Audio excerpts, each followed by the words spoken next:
is serious. It's not a game. For to command the spontaneous is the fundamental contradiction. Yes, I think society may be within its rights in saying there are certain occasions in which your spontaneous feeling must not be expressed. But it's hardly within its rights to say there are certain occasions in which the appropriate spontaneous feeling must be expressed. You all remember as children nights when you stayed wide awake because you were excited or anxious or something. And your mothers came and said to you, now darling, you must go to sleep. Try to go to sleep. And you know very well that the harder you tried, the more difficult sleep was. Or if any of you were unfortunate enough to have been brought up by mothers or nurses who had a constipation phobia, they would say to you, you've got to do your daily duty. And they'd expect you to do it immediately after breakfast. As if this sort of thing could be simply assigned and commanded to happen. And when it wouldn't happen, because you weren't ready, they started to get anxious. I remember we had a graduated series of penalties. That the first failure got syrup of figs. The second failure got senna tea. The third failure got something called calomel. The fourth failure got cascara. And the fifth failure got castor oil, which was an infallible remedy. But a perfectly horrible one. And you know that bring this thing up because you had to obey the rules in this spontaneous function. Whereas it's a matter of fact, it doesn't matter a damn. If you leave it alone, it works. And but of course it has the slight inconvenience that it doesn't fit in with adult schedules, where they want to have the whole thing programmed. But this kind of pressure on children to do something spontaneous at a fixed time produces an enormous amount of conflict, a great deal of trouble, because you see, you are being asked to do something which is an involuntary act, voluntarily. This is a basic contradiction. And it constitutes, therefore, a double bind. The child is not smart enough to say to its mother, but this going to sleep is involuntary. How can I do it voluntarily? You are asking me to do something absurd. Because if a child ever did get around to saying that to its mother, and I did say this to my parents, they say, you're being impertinent. You may make comments of this kind. And so if this pressure is sufficiently severe, most children seem more or less to survive it.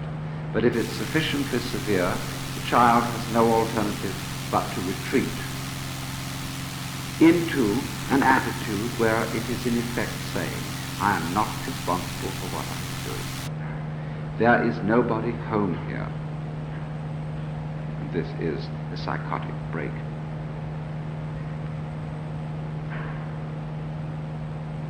Now, notice this, that the structure of a double bind, of any individual being commanded to do something contradictory, if he takes the command seriously, this puts him in a situation where he is confronted with an insoluble problem. He has the feeling here that his life is a predicament, an ongoing and perennial predicament.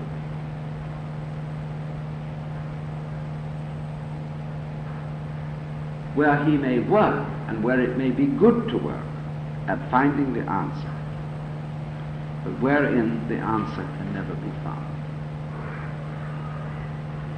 And all the current feeling that the human situation is problematic and is necessarily problematic, and that there's nothing that can be done about it, and that man is a sort of embodied contradiction, is all based on the fact that not only familiarly, not only individually, but socially, we're in a double bind. Now you see, when you're trying to solve a problem that has no solution, that means a nonsense problem, your action to solve the problem becomes circular. You go round and round and round at the thing again and again and again and again and find no issue. And you know this of all sorts of people who in their private or family lives have an ongoing problem, something that's always being discussed, and the more it's discussed, the more completely confusing it becomes. Let's take a few situations out of ordinary family life, as just by way of a joke. It's very frequent for a wife to say to her husband, "Well, since you've married me, you don't show me very much attention. You haven't taken me to the movies in ages."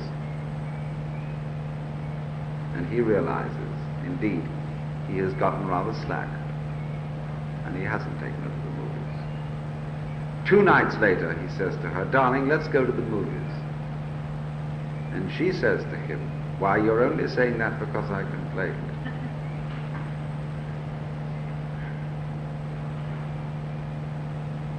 Well, what is he to do?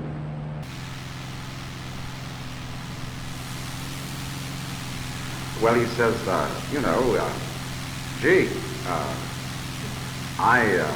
I sure wanted to take you to the movies. I'd like to go myself, and I know you complain, but you just reminded me. Something I wanted to do all along. Well, she says, I'll believe that when it's happened often enough to see it.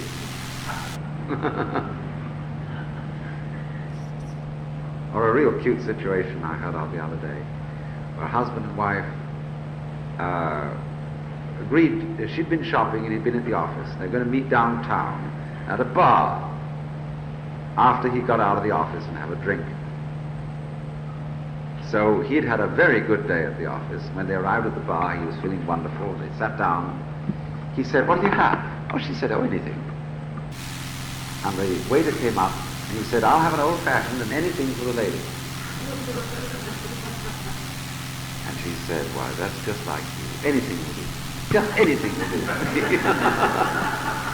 And the more he tried to explain, he said this was a joke, the more entangled the whole situation became. It was a joke. Just a joke. You think you can joke with me, just like anything, and you don't take me seriously at all. Woo!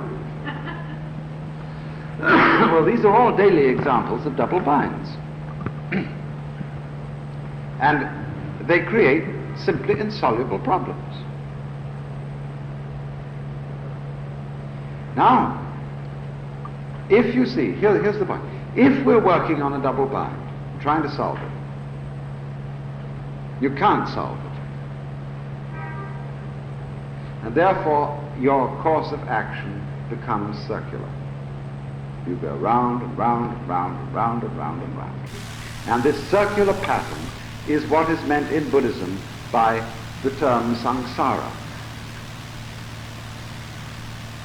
which is formally opposed to nirvana. Samsara, going around and around the wheel of becoming, the wheel of birth and death,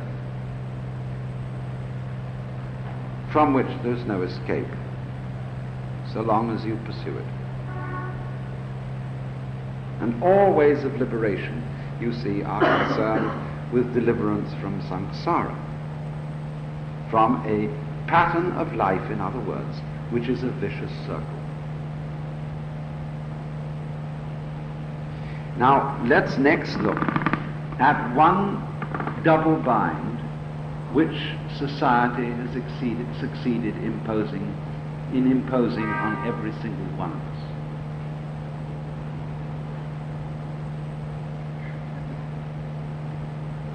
Not only is society saying our game is not a game, which is a double bind.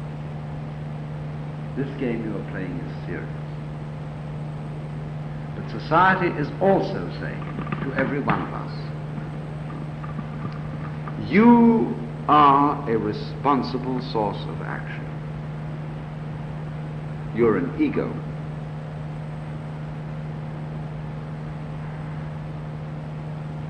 Now, how does that come about? You see, the human being is a very, very wonderful organism, because the human nervous system is unique among all nervous systems in the world by having a very high degree of what we call feedback. Feedback is, of course, as you know, an engineering term to signify a process of giving a machine information about what it's doing.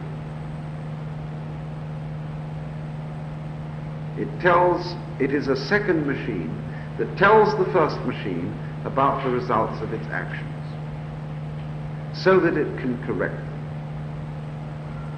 And we have a very, very wonderful and highly refined feedback system in the relationship in the brain between what we might call the cortical and the subcortical centers.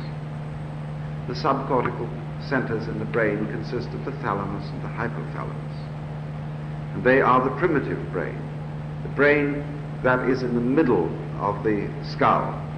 Then over this grows this whole fold of the cortex. Now all our lines of nervous information from all our sense contacts go firstly to the subcortical centers. And then between the subcortical centers and the cortex, there are all kinds of back and forth interconnections. And what is in effect happening is that the cortex enables us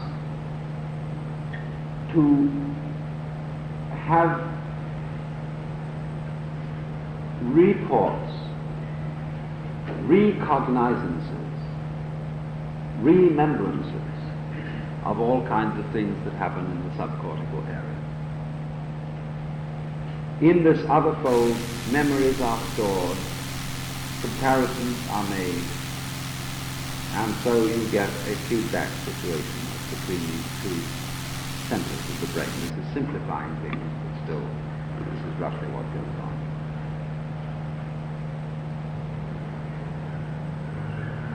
So, in other words, the human organism has a very high possibility of self-control.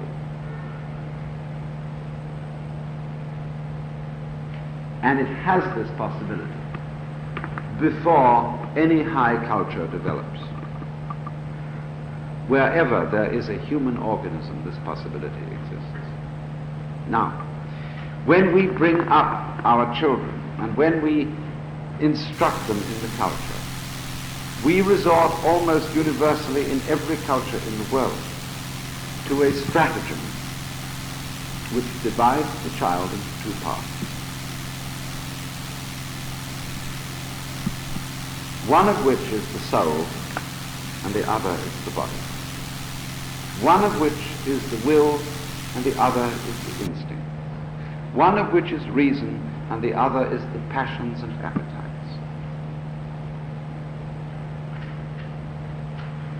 And we say to that child, you must control your body like a rider on a horse.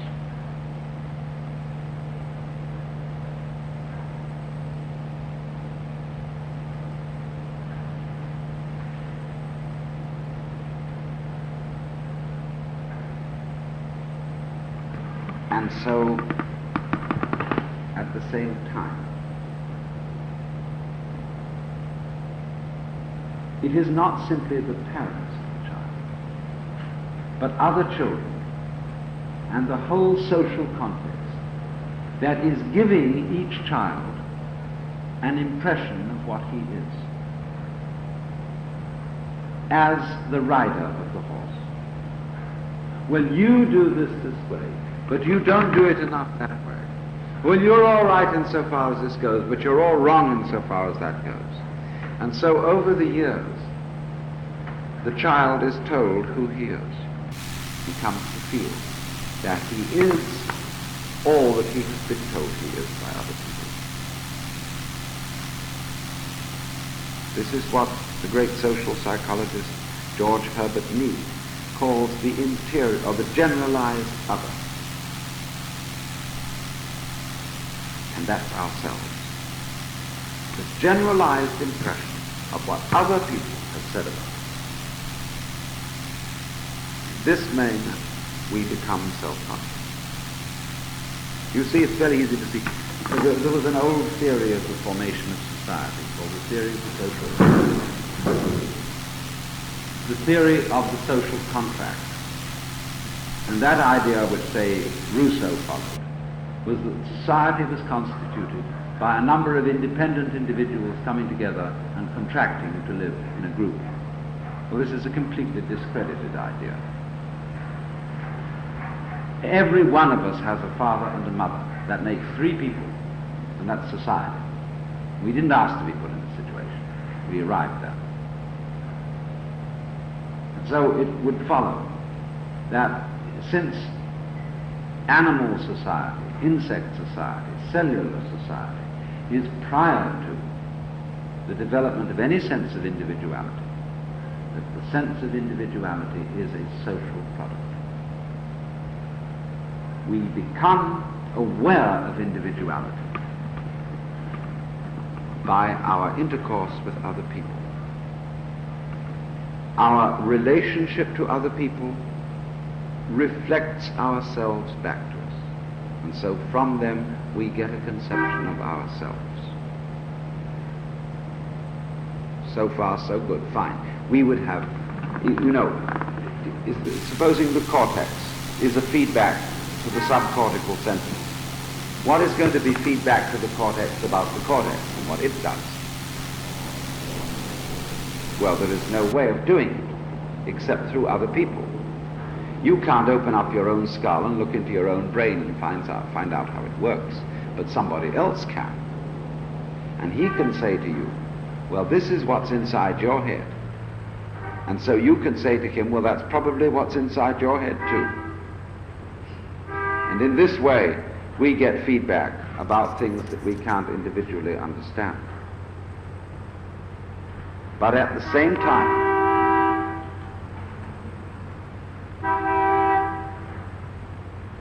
when we split human beings in 2 and say one part of you is what we tell you you are and ought to be, the other part of you is what you are unfortunately by nature and what you've got to control. In other words, the Freudian division, say, between the super-ego, allied with the ego on the one hand, and the id, or the unconscious, on the other. When we get this,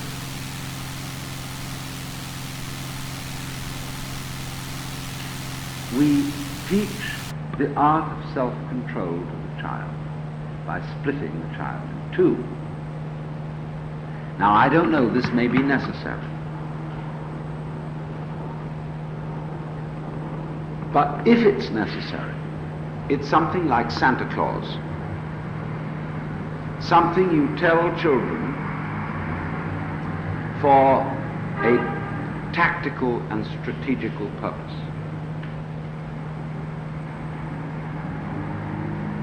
And later, you ought to be able to say to them, that was a fairy tale.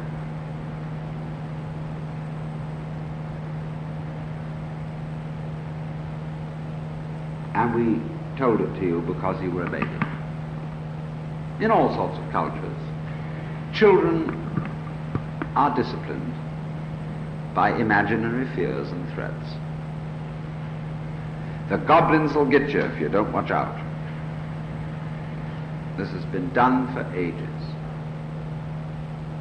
Nowadays, we don't tell the children the goblins will get you. At least we don't think we do. We have new goblins, that's all. But this division of the human being into 2 parts, the soul and the body, the controller and the controlled, the ego and the non-ego, is a fiction. It is humbug. It may be useful, but it's humbug. But we never get around to the point of telling our children that it isn't so. And the reason for which most adult human beings have never grown up is that they have never discovered that they're all of a piece, and that the division between the ego and the unconscious, or whatever you want to call it, is fictitious. And if you don't find that out, you grow up, to use psychological language, permanently alienated. That is to say, you feel a permanent gulf between your controlling center and your spontaneous center. The physical organism is spontaneous. Every operation that it has is spontaneous. Happens, in other words, of itself. In childhood, because this spontaneous organism is capable of self-control, we are taught to mistrust and regulate spontaneous behavior. Fine. You know, all right. But this gives the impression that there is a second self beside the spontaneous one.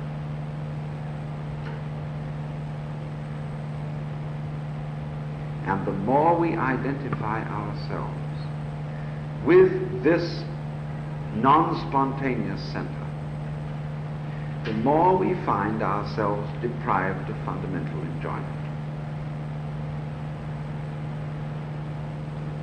In other words, the body, the physical organism, is the organ of enjoyment. It is by this and by being this that we participate completely in the natural universe.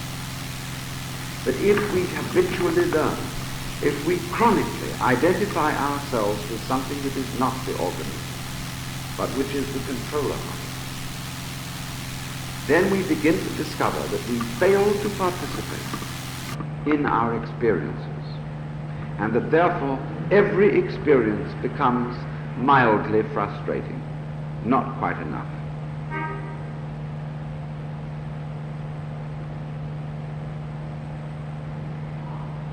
This is very typical of all sorts of cultured attitudes. We are taught nowadays, and this has been so for a long, long time, the adult is considered immature if he lets himself go. If you laugh very much or cry very much, if you dance very much, if you love very much, people say to you, well, this isn't very dignified, it's not very mature.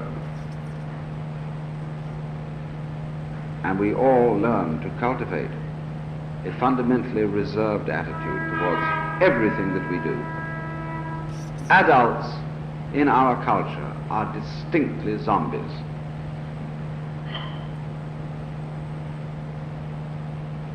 Holding aloof from life, drab, unexpressive. You know, they think they're dancing when they're shuffling around the room. And all sorts of things like this, just terrible. Because there is the fear that if you submit to spontaneity, it will run away with you. Now I go back, there may be a point to saying to the child, you must restrain your spontaneity, or it will run away with you. You must learn how to control it. But when you have learned how to control it, you have to get with it and not be any longer alienated from it. Because if you go on and on and on, being constantly alienated from yourself and standing outside it, as I said, nothing will be without the element of frustration in it. And therefore, one will develop a feeling that since no moment's experience is satisfactory, you've got to have more and more and more and more and more moments, more time. And from this arises the compulsion to survive. Also, because you see your body is wearing out, you start to resent it. You start to resent being a body. Because you see that this thing is saying to you, time, gentlemen, please. There are limits to your going on. And in this case, then, civilization becomes a fight against death. How can we put it off?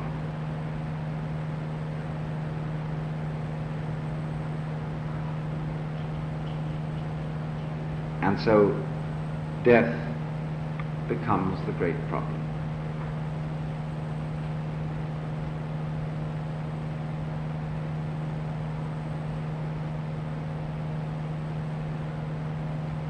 Now,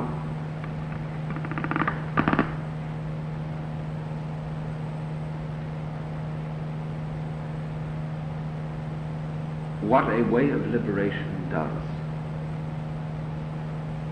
is to take the child aside at a certain age when he has learned to discipline himself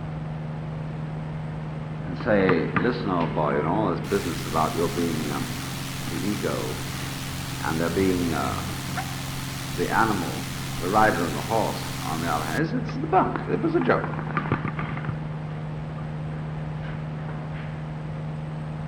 And let's get together again. Only it doesn't do it quite that way.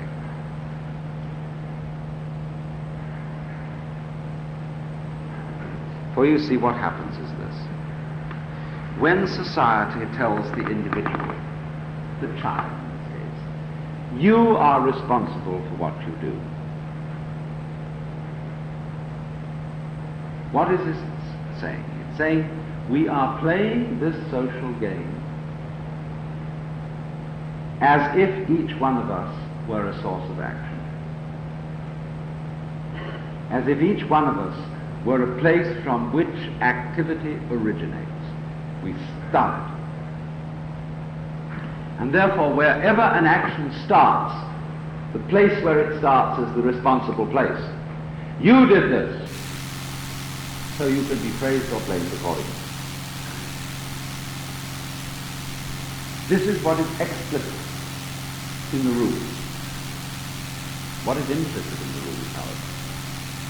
What's implicit in the rules is that it's by virtue of the rules that we are this way. In other words, our individual independence is conferred on us by society, and the fact that it's conferred on us by society is repressed. And so we've got a contradiction. Society gives us our independence and takes it away from us at the same time. Saying, in other words, to us, you must act freely. Saying, in other words, to us, you must act freely.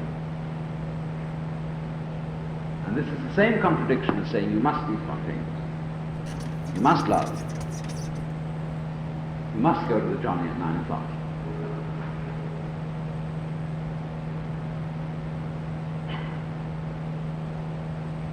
And if we don't see this trick, we're in quite a muddle.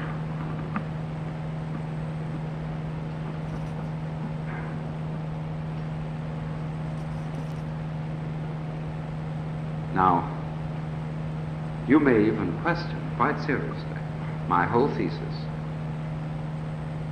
and say, well, I'm not a free agent, an independent source of action, because society has told me so. I am.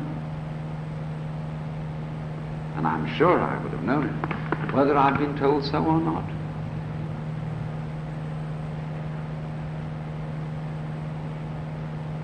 And any suggestion that we are not such free agents may be resisted on the grounds that if we're not, then unfortunately we must be nothing but determined, mechanical and helpless puppets. But actually, if we look at what a human organism is and does, in the most clearly scientific and objective way that we can manage, we find a different situation altogether, which is neither voluntaristic nor deterministic. Here is a very, very important point. What's the difference between the human organism and the rest of the world? Where do we stop and where does the world begin? Well, physically speaking, we are usually defined by our skins. The epidermis is the boundary which separates us from everything else. But of course, if we think about it clearly, we know that this isn't quite so. What about the air that goes inside the epidermis, doesn't it? Isn't the external air not ourselves? It penetrates into our lungs. It goes all through the alimentary canal. It goes through the pores. They all breathe. So my boundary has to be made somewhat more complicated. It's not only a boundary of the external skin, like this, but also it goes inside and down and rolls back again and so on and so on. But I suddenly realized I'm a very complex boundary indeed. And I say this is my boundary.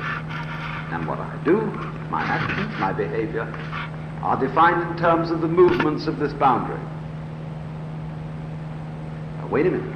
It's perfectly clear biologically that this boundary is a common boundary. It's not only my boundary. It's the boundary of the external world too. The skins are as much ours as the external world. If I draw a curved line, one side of the curve is concave, another side of the curve is convex. The concave belongs to one side, the convex belongs to the other side. All right, here is my nose. With respect to me, it is my side of the curve is concave. Space's side of the curve is convex.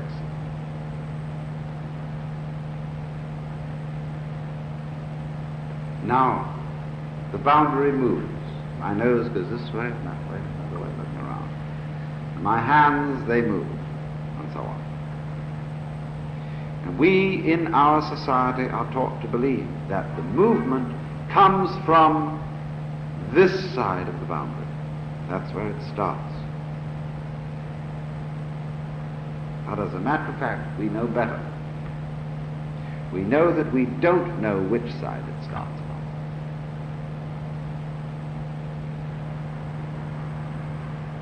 That, in other words, the behavior, or the boundary of the organism is the boundary of the environment. The behavior of the organism is also the behavior of the environment. And there is no way of attributing the source of it to one side of the boundary or to the other. All we can do is describe the movement of the boundary and say what happens. Where it came from, we don't know. And in fact, we may have good reason to believe that the question, where did it come from, which side moved first, is meaningless. After all, take the simple movement of a curved line. It bulges, it goes convex on one side and concave on the other. Which side moved first? You see, it's a meaningless question. So as we get both in contemporary biology and in Eastern philosophy a conception of man as an organism-environment field where the outside of the skin is as essential as the inside. And neither is one and neither is two. Neither is first and neither is second, but both move simultaneously together.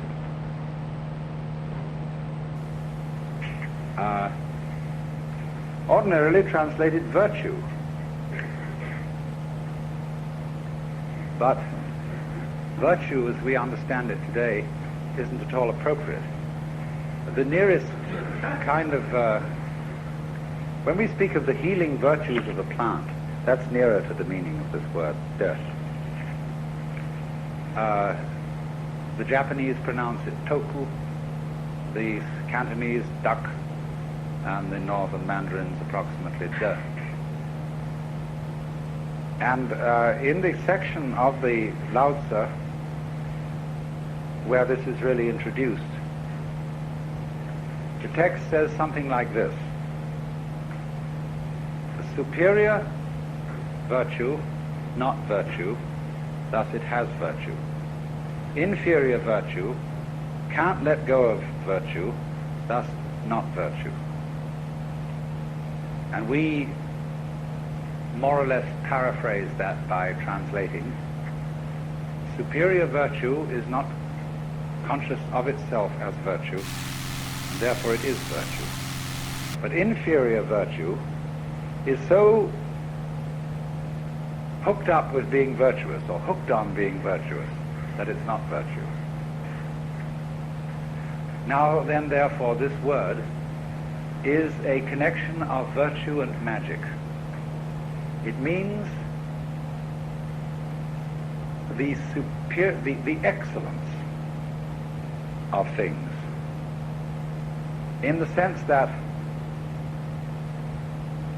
a tree excels at being a tree,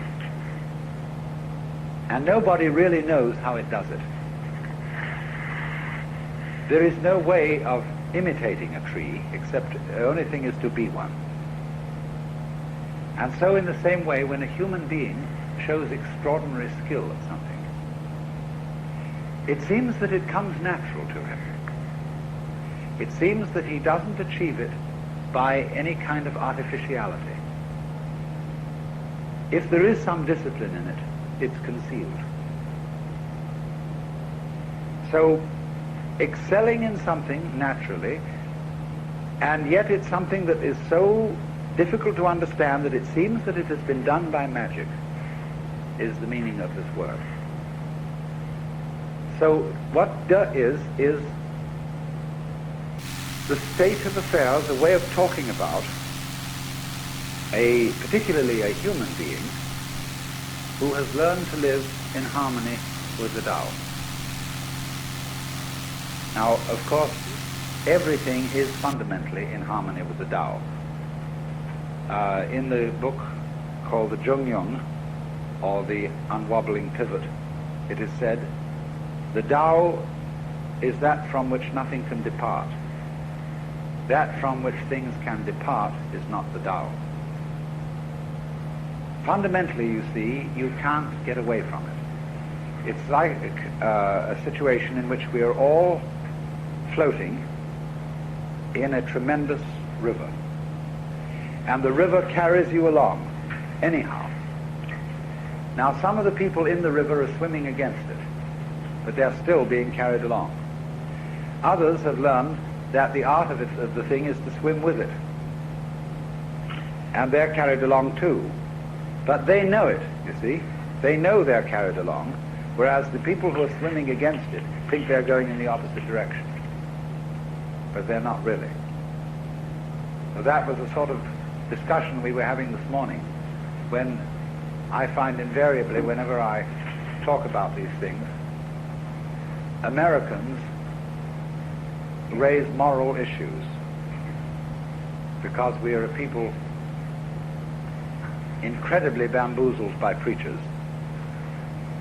And so this always comes up.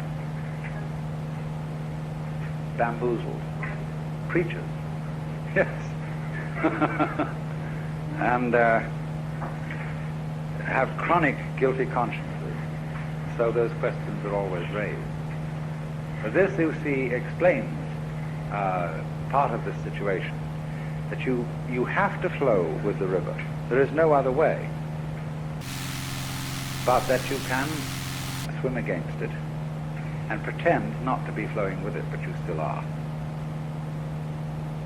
So, but a person who is not making that pretense anymore, who knows that you have to go with the river and swim with it, suddenly he acquires behind everything that he does the power of the river. The person swimming against the river, you see, does not by his action express the force of the river. The person swimming with it, he goes along and he has that whole river behind him, but he's subtly directing it, because you can change direction in the course of the river. You can go to the left or to the right, as a ship can use a rudder and still go along with the current, or more skillful still, as a sailboat can tack. Because when a sailboat tacks and goes in a direction contrary to the wind, it still is using the wind to blow it along. Now that is the most highly skillful art of all. That is Taoism in perfection, the art of sailing. Very intelligent. I remember once I was looking in the open air, and one of those glorious little thistledown things came, and I picked it up like that and brought it down, and it looked as if it was struggling to get away, just as if you caught an insect by one leg, like a daddy long legs or something of that kind. It seemed to be struggling to get away, and at first I thought, well, it's not doing that, that's just the wind blowing. Then I thought again, really? Only the wind blowing? Surely it is the structure of this thing which, in cooperation with the existence of wind, enables it to move like an animal, but using the wind's effort, not its own. It is more intelligent being than an insect, in a way, because an insect uses effort. Like a person who rows a boat uses effort, but the man who puts up a sail is using magic. He lets nature do it for him with the intelligence to use a sail. See? So in just this way, the meaning of death is that kind of intelligence which, without your using very much effort, gets everything to cooperate with you. You, for example, never force other people to agree with you, but you give them the notion that the idea you wanted them to have was their own. This is a feminine art, preeminently. A woman who really wants a lover does not pursue him, because then most men feel that she's aggressive, and if she's aggressive, she obviously is a woman who has had difficulty in finding lovers. Therefore there must be some undesirably secret thing about her. But if she, as it were, makes a void, then and is slightly difficult to get, then people get excited. They know she's a highly prized object, and so they pursue. Same way, when you want to teach a baby to swim, a thing you can do is to put the baby in the water, and then move backwards in the water and create a vacuum, and this pulls the baby along. It helps it to learn the feel of the water and how to swim. It's the same principle. So, also, clever, difficult-to-getness is one of the very best means of acquiring immense publicity. Take the case of T.E. Lawrence, who published The 7 Pillars of Wisdom in a limited edition. And this became an extraordinarily celebrated book. Cost hundreds of dollars a copy to find one on the market. They waited and waited and built this up and built this up and built this up. And finally, they published its general edition. And it was a knockout, because the first one had been sort of secret and difficult to find. If you have patience, you see, you can always do this. So the whole art of the ruler, you see, the Tao Te Ching is a book written for several purposes. You may take it as a guide to mystical understanding of the universe. You may take it as a dissertation on the principles of nature, almost a naturalistic a handbook of natural law, we would say. Or you may also take it as a political book, a book of wisdom for governance. And the principle which it advocates, basically, is the virtue of governing by not ruling. Look at it in this way. Supposing the President of the United States were as unknown to you by name as the local sanitary inspector, man who looks after the drains and the sewage disposal and all that kind of thing. This is not a glamorous figure, you see. But for that very reason, he probably does his job more efficiently than the President, because the President wastes enormous amount of time in interviewing various groups from the Elks and the Girl Scouts and conferring honors and all this kind of thing. The poor man's life must be an utter torment because he's so well known and therefore has absolutely no time to give to the government of the country. I mean, think of his mail and all the people who have to be employed sifting that out and assessing it, so that if he were someone quite anonymous and that we didn't have to think about, he would be a very, very good ruler. In just the same way, for example, you don't have to attend, unless you're sick, to the government of your own body. It happens automatically. This expression runs of itself, and it goes on day after day after day, and the better it is, the less you have to think about it. When you see well, you do not see your eyes. If there is something wrong with your eyes, you start seeing spots, and those spots are spots in your eyes. When you hear well, you never hear your ears. But when they start singing, you know, then you're starting to hear your ears, and your ears are getting in the way of their own hearing. So on the deepest level, a person as a whole can get in the way of his own existence by becoming too aware of himself. And then he lacks this quality, dearth.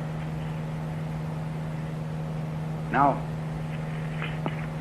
the Taoists then propose that there be something to help people get back to Tao and to be able to be in a state of dearth, so that they wouldn't get in their own way. And this is connected with the idea of being empty. Emptiness, being somehow vacant, was the secret of the thing. The highest kind of knowledge is not know-how, but know-how, N-O-H-O-W. To be able to do it know-how, without any method. To achieve this, something is practiced which is called fasting the heart. The heart, in Chinese, is a word which doesn't mean heart in the physiological sense. You see, it's part of the De character. Shin. It's usually located about here, and it means heart-mind. It's equivalently translated as mind, and in all the Zen texts where the word mind is used, no mind, mushin, it is this character. The psychic center. Now, the best kind of heart is absence of heart. In English, the word heartless has a very bad connotation, as does the word mindless. A heartless person is an inconsiderate, unfeeling person. A mindless person is an idiot. But A person who has mushin, or no mind, or no heart in Chinese, is a very high order of person. It means that his psychic center doesn't get in its own way. It operates as if it wasn't there. Zhuangzi says that the highest form of man uses his shin like a mirror. It grasps nothing, it refuses nothing, it receives but does not keep. And the poem says, when the geese fly over the water, and they are reflected in the water, that the geese do not intend to cast their reflection, and the water has no mind to retain their image.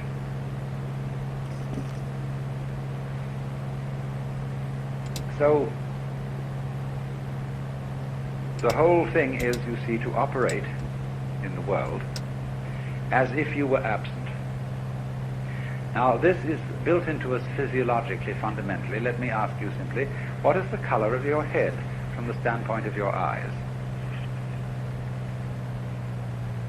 Your eyes don't see your head, do they?